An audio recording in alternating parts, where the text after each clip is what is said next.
Hi everyone. Today I'm going to talk about immigration in Minnesota and how stigma affects the lives of immigrants. I chose this topic because immigration keeps coming up in our class discussions. It's currently a national topic, and Minnesota has a long history of welcoming people from around the world. I also wanted to connect this to the anthropological ideas we've learned in class, especially about avoiding stereotypes and understanding people through their lived experiences. I picked this topic because Minnesota is often seen as a state that's shaped by immigration, especially from early European settlers to more recent Somali, Hmong, Latin American, and Karen communities. In class, we've talked about how anthropology helps us challenge ethnocentrism, which is the idea that our own culture isn't the default. I wanted to use that lens to look at how immigrants in Minnesota are talked about versus what the data and lived experiences actually show. According to Minnesota Compass, more than 470,000 Minnesota residents were born in another country, and immigration is one of the only reasons the state is still growing. Minnesota has large Somali, Hmong, Mexican, Indian, and Karen communities. Immigrants fill essential jobs in healthcare, food production, education, and small businesses. This matters because it pushes back on the common stereotype that immigrants take. The data shows that they also contribute a lot economically and socially. Immigration in Minnesota isn't new. The earliest waves were mostly from Northern Europe.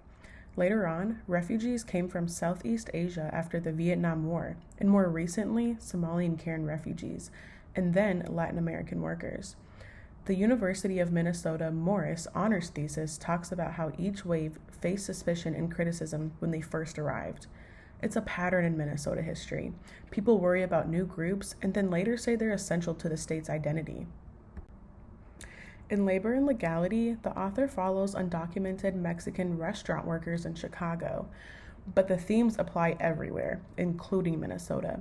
She shows how these workers are extremely reliable employees because they fear losing their jobs. They often do extra work without complaint.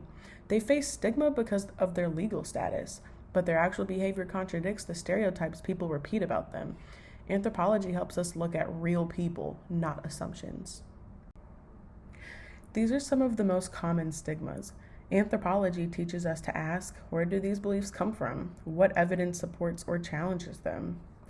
Many immigrants do learn English over time, but learning a new language as an adult is hard. Immigrants often fill jobs that have labor shortages. Many undocumented immigrants pay into Social Security even though they can't collect it. And multiple studies show immigrants are less likely to commit crimes than US-born citizens. Minnesota Compass reports that immigrants in Minnesota start businesses at higher rates than people born here.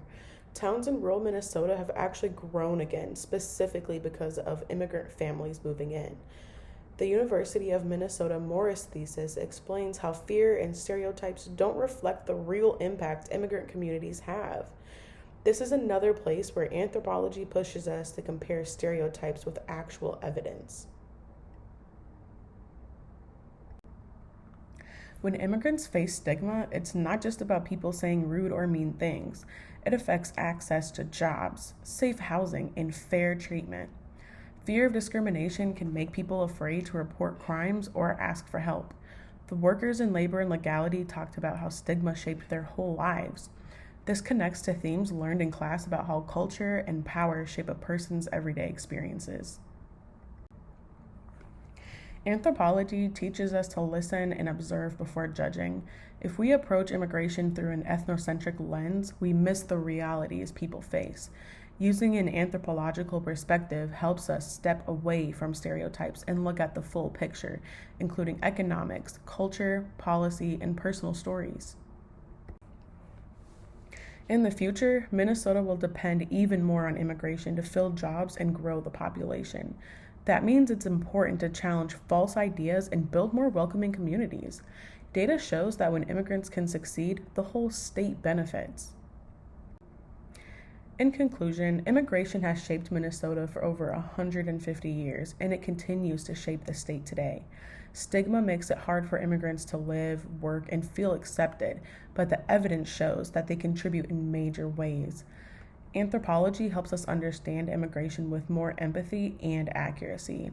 Thank you for listening.